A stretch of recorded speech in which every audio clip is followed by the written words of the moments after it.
ಧಾರವಾಡ ಜಿಲ್ಲೆ ನವಲಗುಂದ ಕ್ಷೇತ್ರದಲ್ಲಿ ಮಳೆ ಹಾನಿ ಪ್ರದೇಶಗಳಿಗೆ ಸಂತೋಷ್ ಲಾಡ್ ಭೇಟಿಯನ್ನು ಕೊಟ್ಟಿದ್ದಾರೆ. ಶಾಶ್ವತ ಪರಿಹಾರ ನಿಯಂತ್ರಣಕ್ಕೆ ಯೋಜನೆಯನ್ನ ಮಾಡಲಾಗಿದೆ. ಹಾಗೆಯೇ ಬೆಳೆ ಹಾನಿಗೆ ಸರ್ಕಾರದಿಂದ ಪರಿಹಾರವನ್ನು ಕೊಡಿಸುತ್ತೇವೆ ಅಂತ ಧಾರವಾಡದಲ್ಲಿ ಸಚಿವರಾಗಿರುವಂತಹ ಸಂತೋಷ್ ಲಾಡ್ ಹೇಳಿಕೆಯನ್ನು ಕೊಟ್ಟಿದ್ದಾರೆ. ಸಿಎಂ ಮೇಲೆ ಒತ್ತಡ ಹಾಕಿ ಶಾಸಕರು ಅನುದಾನವನ್ನು ತಂದಿದ್ದಾರೆ.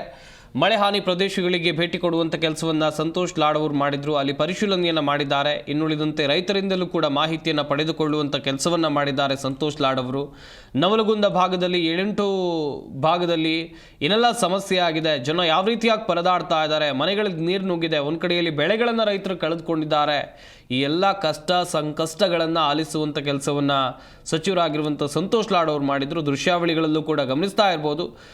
ಅಲ್ಲಿ ಗ್ರಾಮಸ್ಥರೊಂದಿಗೆ ಮಾಹಿತಿಯನ್ನು ಪಡೆಯುವಂಥ ಕೆಲಸವನ್ನು ಮಾಡಿದರು. ಇನ್ನೊಂದು ಕಡೆಯಲ್ಲಿ ನೆರೆ ಪೀಡಿತ ಪ್ರದೇಶಗಳು ಯಾವೆಲ್ಲ ಇದೆ, ಪ್ರವಾಹ ಪೀಡಿತ ಪ್ರದೇಶಗಳು, ಅಲ್ಲಿ ವೀಕ್ಷಣೆಯನ್ನು ಮಾಡಿದ್ದಾರೆ. ಸಚಿವರಿಗೆ ಸ್ಥಳೀಯರು ಮಾಹಿತಿಯನ್ನು ಕೊಟ್ಟಿರುವಂಥ ದೃಶ್ಯಾವಳಿಗಳನ್ನು ನೀವಿಲ್ಲಿ ನೋಡ್ತಾ ಇದ್ದೀರಾ.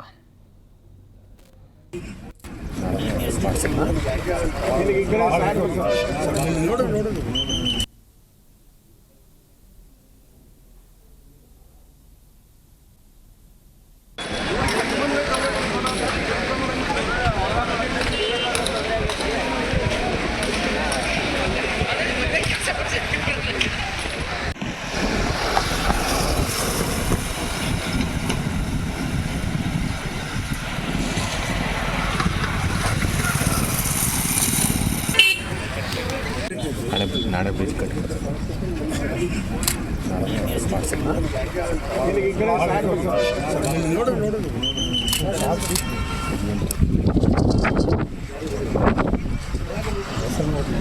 ಇದು ಮುಂದೆ ಹೋಗಿ ಇಲ್ಲಿ ಎಸಿ ಹೊಡಿತು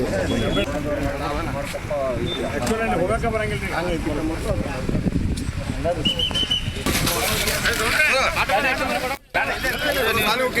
ರಸ್ತೆಯವ್ರಂತ ಕಾಣತ್ತೀರಿ ಗೌಡ್ರಿ. ಹೌದ್ರಿ